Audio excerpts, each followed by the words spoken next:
Okay, so hey guys, and welcome back to another Axel 72 video, and in today's video I'm going to be giving my prediction for the Cameron Vuong versus Gavin Gwynne rematch. And so if you are new around here and you haven't yet subscribed, please do so, like the video if you do indeed like the video, and feel free to join the Patreon as well. This is a Patreon requested video, so if you're wanting to request any kind of combat sporting related content yourself, again, go through the Patreon, feel free to request it. There's been a great selection of videos that have come from the Patreon so far, and I really do appreciate all the support in which I've had with it. And of course, the link will be in the description.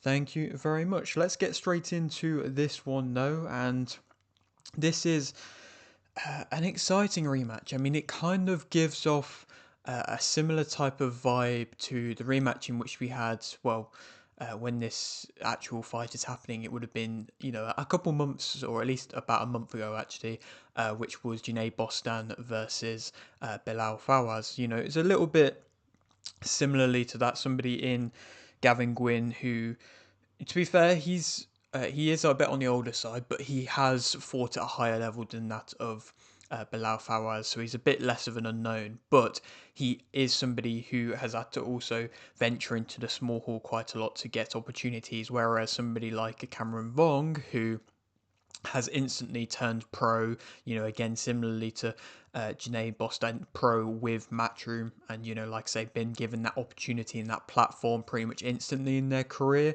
And, that's what makes these kind of rematches interesting, because it shows that there was a weakness in this fighter in which has been built up and bigged up to be the next big star, and they are already showing weaknesses at this kind of English slash kind of British level. And of course, could we be seeing not a downfall, because Cameron Vong's still very young, and even if he is to go on to lose this fight, he could rebuild and come back and improve. It's obvious that he's got a lot of natural talent and ability, but it's just if he can mix all these things together and put it on, of course, when the pressure's on and everything like that as well. And so, it would take a bit of rebuilding, and I think that's going to be interesting to see what happens with somebody like a Janae Boston, and I guess somebody like a Johnny Fisher as well, how they're going to rebuild Matchroom, them type of fighters who have gone and taken a loss quite early on in their careers, not ideal for their careers, for their promotion,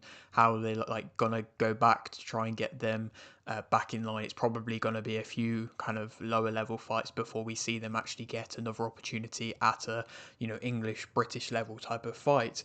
And so that's what the question is going to be for this fight. And I mean, it definitely adds more pressure, and as a young fighter as well, of course, it is going to be interesting to see if Cameron Vaughn can handle it. And I mean, he's had to handle emotions so far in his career already. I mean, he fought Jordan Flynn. Sorry if you can hear the plane going past.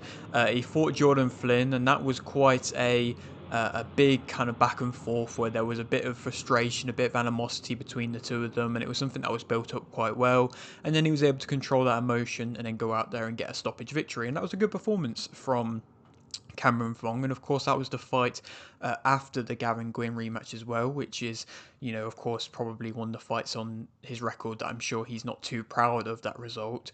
And so the fact that he was then able to go on to put on probably a career best performance against Jordan Flynn was impressive. And I mean, I was actually there for the first Gavin Gwynne versus Cameron Von fights. I was there ringside. I remember watching it, and I mean, you could even see it at ringside. Sometimes you hear commentators and other pundits say that, you know, just because you're ringside, you maybe get a bit of a different view. You can't see the things the exact same way. You don't have the kind of look and you don't have the what's the word, the highlights to be able to, like I say, give you a better look of things. But I think everybody kind of agreed that Gavin Gwynne was unfortunate not to have had that fight go his way. And of course, I feel like like I say, most of the people around me, including myself, was kind of thinking that as well. So it's definitely a fight in which should have been made into a rematch. I'm not really too sure why it's taken this long for this fight to be remade. I mean,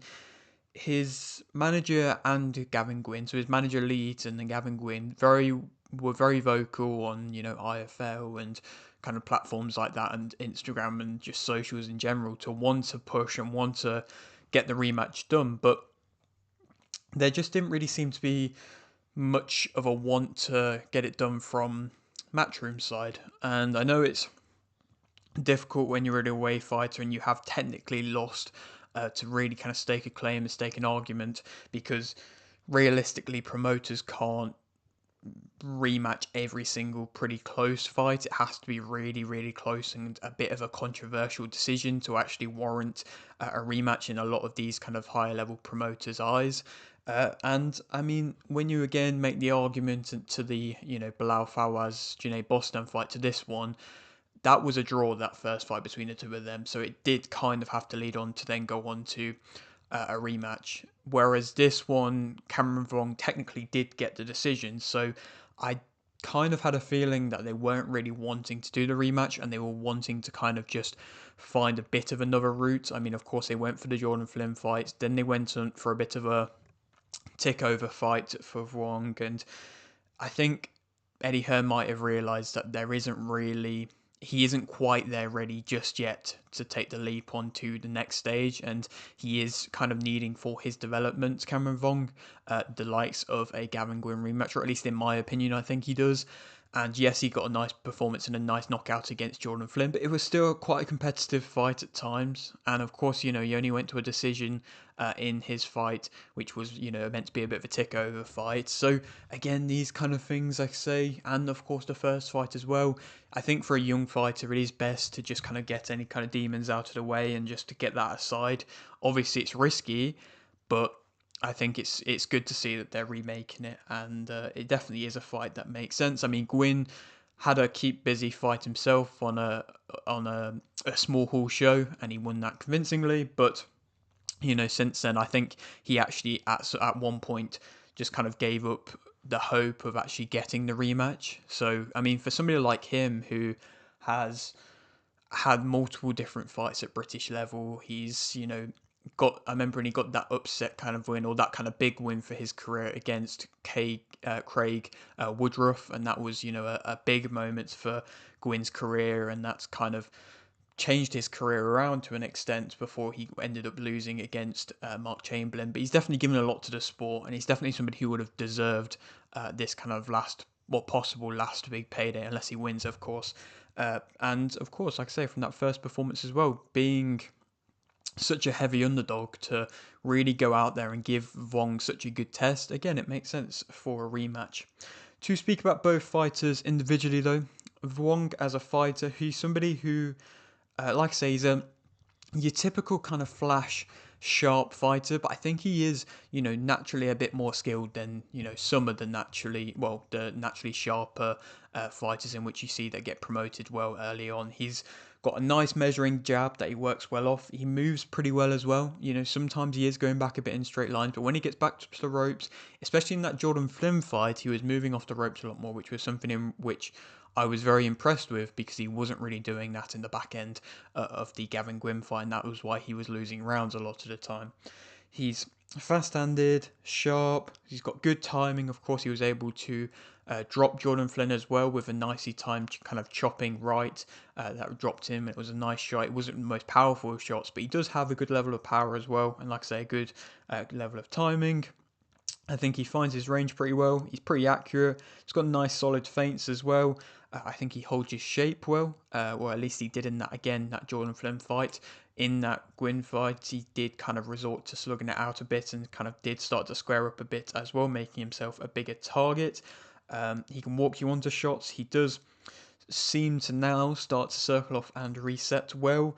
I think he is best at a mid-range. Of course, that's not where Gavin Gwynne's going to want this fight. He's got solid shot selection with a good uppercut, and a good uppercut was having a lot of success in that Jordan Flynn fight, and even in that Gavin Gwynne fight, that was probably the punch in which he was landing the most significantly, and was a really nice punch in which he was able to, catch Gwynne when Gwynne was just leaning in heavy with his head. And that was what was, winning Vuong the rounds. These kind of more eye-catching punches. He, like I say, I think he may also be improving in knowing when to change gears, because I think the problem in that first fight, because he hasn't had to deal with any kind of physical opponents just yet. He didn't know what to do, and he really did seem to gas himself out quite a lot. Whereas, again, in that Jordan Flynn fight, I know it didn't go to full distance, but his management of knowing when to change gears and knowing when to turn it up when he had Flynn hurt was really good and much more impressive. Of course, Flynn was giving him that time a bit more to do so, and it's going to be interesting to see because Gwynne won't give him that time. But, like I say, that was nice to see. And I do think he works angles well. The way that he managed to actually get Flynn out there was nice. The way that he, landed a shot, then stepped off to the right, then came with the left uppercut. It was a nice little kind of movement to then go on to deliver the kind of finishing blows. And like I say, that was nice as well. Shows a good level of composure when he's going for a finish. He's not just trying to force the stoppage. Negatives about him, I think he does, of course, naturally lack physicality. It wouldn't surprise me if he does happen to lose this fight, if he could possibly go down in weight, because I think he actually could. I just don't know if he wants to. A lot of fighters don't really like to go down in weight, but I think he actually possibly could. But maybe his management and in Sam Jones and his team are kind of saying don't do that because he's still young and he's going to grow into himself a bit more probably. So perhaps he might move down in weight at some point, but I think he does lack physicality for the most part and doesn't really seem too comfortable or like when it gets rough. Even in that Flynn fight as well, whenever it did get rough, he did seem a bit uncomfortable at times. But then also at the same time, he can be too comfortable, too confident, a little bit too relaxed. He drops his guard quite a lot, and all these kind of things which you get with these overconfident fighters when they're coming up a bit. Whereas I don't know if he can be making them sort of risks against Gavin Gwynne in this rematch. Of course, I don't think Gavin Gwynne's got the one punch knockout to really punish them kind of shots, but it's just he shouldn't be going around with his hands down. I don't think that is going to play out well for him. He can quite often lean back with his chin quite high a lot of the time as well. He's trying to go for a bit of a Philly shell, which it sometimes works, but it's not. It's very difficult to get that down really well, and I don't think he's got it fully perfect just yet. And it means he does get caught, putting his chin in the air and having his right hand down, and then he can also get caught with hooks when he's just leaning backwards as well. And I think Flynn was able to land a couple on him every so often. He's more willing to back up than, of course, Gwynne is. He kind of can jump a bit too far at range, and when he lands the counter and times you nicely coming in, that's all right. But sometimes he just is jumping too far out of range and really inviting the opponent to really just step on and to come forwards. He throws quite a lot in singular shots. I would like to see a few more combinations. I feel like he doesn't really throw a hook too much. Obviously his uppercut's nice and close, but like I say, I would like to see his hooks come into his combinations a little bit more fluidly. He keeps his jab out a little bit too much. Like when I say it's measuring, and that's nice, but then he can just kind of force it and leave it out and just try and push out with it, and that can result to you getting caught with a hook going around that. Like I say, he drops his guard, and when he sits on the ropes, when he's just sat on the ropes, and this was kind of more evident in that first Gwyn fight, he was sitting on the ropes and just trying to slip. And, it's nice. I'm sure if he backed up Gwyn wouldn't be slipping the same kind of way and dodging out the way of the shots. But he's not really throwing anything to then back off Gwyn afterwards. He's just trying to slip shots. And again, it still looks like you're the one taking damage out of the two. It's nicer if you do just reset off and circle off. Maybe if you can slip one or two, but not just continuously keep trying to do it. Gwyn as a fighter, though, of course, he's a bit more of a one-dimensional type of fighter, really. I mean, he's your kind of true English/British level type of opponent. He's gonna keep the pressure coming on. He's very physical. He wants to be in the pocket. He imposes his size pretty well, even though he's not the most powerful. He's got a nice tight guard, and he's basically always trying to throw in bunches for the most part. He does have a pretty consistent high output, and he knows how to go to rounds, which of course, Vuong is kind of just learning, and that's what's coming with this, early phase of his career. He knows how to frustrate you by smothering your work quite a lot.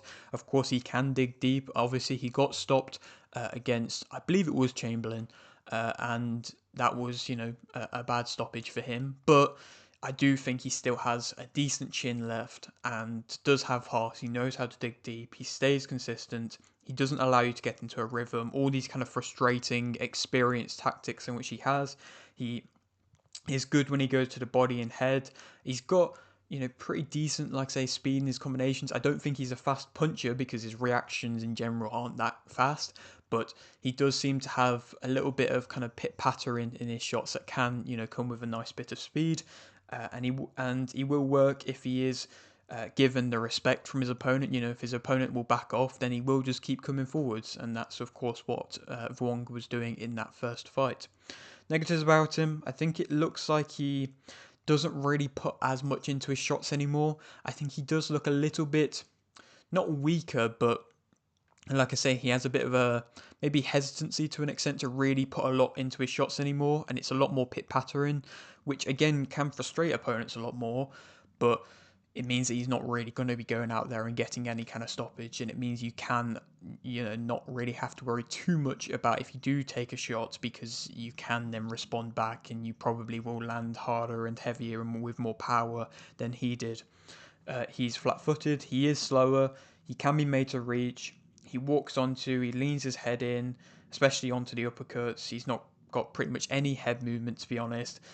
He is basically just there to be hit. He can, smother his work, even when he is, he'll smother your work, but also his at the same time, so he's not really getting off any kind of work, which isn't always a bad thing, and again can frustrate, but it does also mean that he can be making the fight a lot messier than perhaps it needs to be.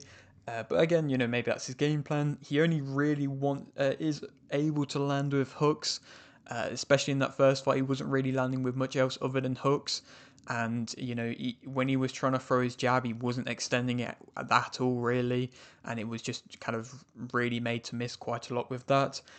His balance at times, due to his feet being quite close together and basically always squared up, was a thing in which often meant that Vuong was in a better position. Even if he was on the back foot, he was able to then, whenever he did want to circle out, then put himself in a better position afterwards.